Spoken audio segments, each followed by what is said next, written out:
গন্ধটা শুনেও তো মনে হবে যে আচ্ছা, এটা খাই। এটার অবস্থা ছিল যে হয়তো 1-2 দিন পুরানা খানা। ইন্টারোগেশনের সময় একবার এমন মারধর হলো যে জমটুপিও খুলে গেল, আমার ব্লাইন্ড ফোল্ডটাও একটু নড়ে গিয়েছিল। এত ভয় বোধহয় আমি কোনো সময় আর পাইনি, কারণ আমার ধারণা ছিল যে আজকে আমাকে মেরে ফেলা হবে। এখানে ওদের একটা এসওপি আছে, একটা একটা প্রসিজার আছে ওদের। ওটা হচ্ছে গিয়ে যে আপনাকে অন্তত, এটা আমার জন্য যেটা যেটা ইম্পর্টেন্ট ছিল, অথবা এক একজনের কিন্তু স্টোরি একটু ভিন্ন। অনেকে আছে আপনাকে বলবে যে তাদেরকে 24 আওয়ার্স চোখ বেঁধে রাখা থাকতো, তারা সেলের ভিতরেও চোখ বাঁধা থাকতো তারা। আমার জন্য সিচুয়েশনটা একটু ভিন্ন ছিল। আমার জন্য আমাকে সেলে নেওয়ার পরে আমার আর ব্লাইন্ড ফোল্ড থাকতো না। আমার বাথরুমটা কিন্তু আমার সেলের ভিতরে ছিল না, আমার বাথরুমটা ভিন্ন জায়গায় ছিল। তো আমার যখনই অজু করতে হতো অথবা বাথরুম ব্যবহার করতে হতো, আমার গিয়ে সেলের দরজায় বাড়ি দিতাম, তারা ভিতরে আসতো, এসে বলতো যে কোনায় দাঁড়াতে হবে, সেলের কোনায় দাঁড়াতে হবে। আমি সেলের কোনায় দাঁড়াতাম, তারা এসে জমটুপি পরাতো, ব্লাইন্ড ফোল্ড আগে করতো, তারপর জমটুপি পরাতো, হ্যান্ডকাফ পরাতো, তারপর আমাকে বাথরুমে নিয়ে যেত। বাথরুমে নিয়ে খুলে দেওয়া হতো, আমি বাথরুম ব্যবহার করতাম, আবার দরজায় বাড়ি দিতাম, একই সিচুয়েশনে আবার আমাকে ফিরে নিয়ে আসা হতো। এটা ছিল আমার প্রত্যেক দিনের অভিজ্ঞতা। যখনই আমাকে ইন্টারোগেশনের জন্য নিয়ে যাওয়া হতো, ওটা তো কোনো ওয়ার্নিং ছাড়াই জাস্ট দরজা খুলে ঢুকে যাবে, ঢুকে এসে আপনাকে টেনে হেঁচড়ে বেঁধে টেধে আপনাকে নিয়ে যাবে তাদের ইন্টারোগেশন রুমের মধ্যে। আমার এখনও মনে আছে যে এই ইন্টারোগেশনের সময় একবার এমন মারধর হলো যে জমটুপিও খুলে গেল, আমার ব্লাইন্ড ফোল্ডটাও একটু নড়ে গিয়েছিল। একটু কিছু সেকেন্ডের জন্য আমি আমার ইন্টারোগেশন সেলটা দেখতে পারলাম। আপনারা টিভি চ্যানেলে কাজ করেন, আপনারা জানেন যে এখানে সাউন্ড প্রুফিংয়ের জন্য একটা প্যানেলিং ব্যবহার করা হয়, হালকা খয়েরি আর ফোটা ফোটা। পুরা সেলটা কিন্তু এরকম সাউন্ড প্রুফিং করা ছিল। তো বুঝতে পারলাম যে এখানে এ ধরনেরও কাজ হয়, যেখানে অনেক চিৎকার করা হয়, আর ওই চিৎকারকে কভার করার জন্য তারা সাউন্ড প্রুফিং করে রেখেছে। অত বেশি হেল্প করতো না, কারণ আমি যখন আমার সেলে ছিলাম তখনও অনেক শুনতে পারতাম যে অনেক মানুষরা চিৎকার করছে, অনেক মানুষরা কান্নাকাটি করছে।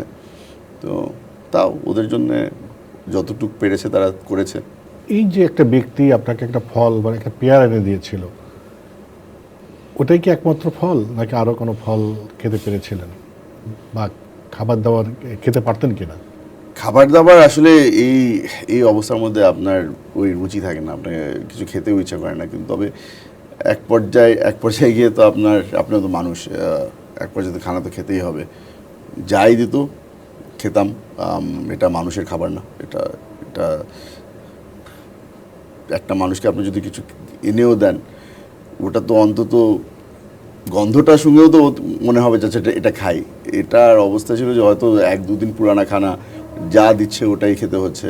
অনেকগুলো ভাত দেওয়া হতো দুপুরে আর রাত্রে, এক টুকরা হয়তো মাংস দিবে আর কিছু সবজি দিবে, এটা দিয়েই চালাতে হবে। তবে আমি বুঝতে পেরেছিলাম যে ওখানে থাকা অবস্থায় একটা ঈদ পেয়েছিলাম আমি।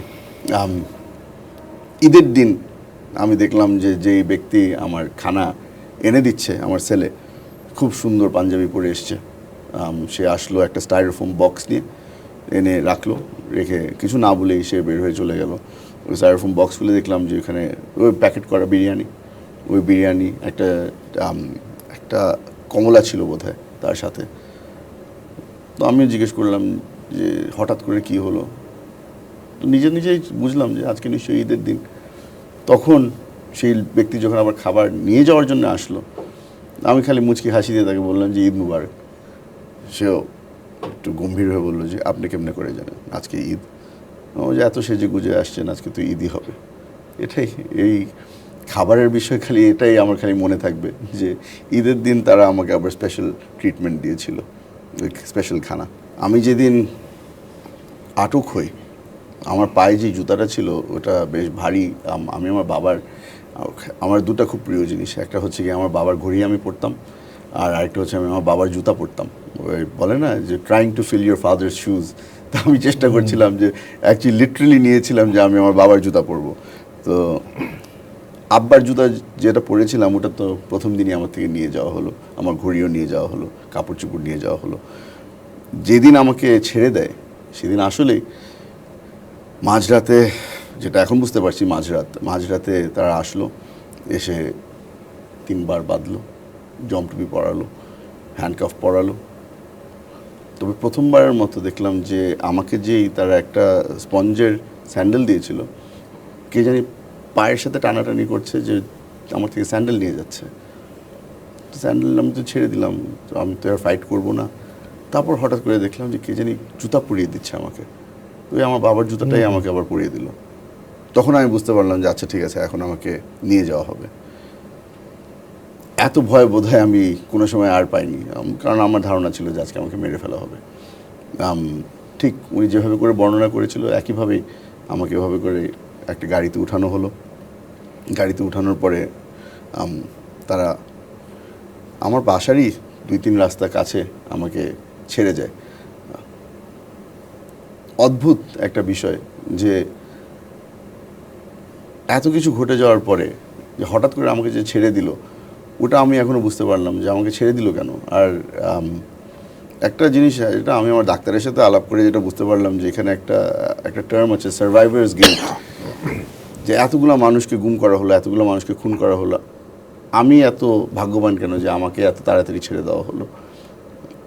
আসলে ভাগ্যর বিষয় ছিল না, বা এটা আল্লাহর অনেক রহমত। আর তার সাথে আমার পরিবার যেভাবে করে মানে হাত পা ধরে নিজের ডিগনিটি সব কিছু ভুলে গিয়ে যে হাত পা ধরে ভিক্ষা করে আমার জীবন চেয়েছে এই স্বৈরাচারী সরকারের কাছে, ওটাতেই হয়তো বোধহয় একটু কাজ দিয়েছে যে অলরেডি তো বাবাকে তো মেরেই ফেলেছে, ঠিক আছে ছেলেকে ছেড়ে দিলাম, এই ধরনের হয়তো চিন্তাধারা ছিল।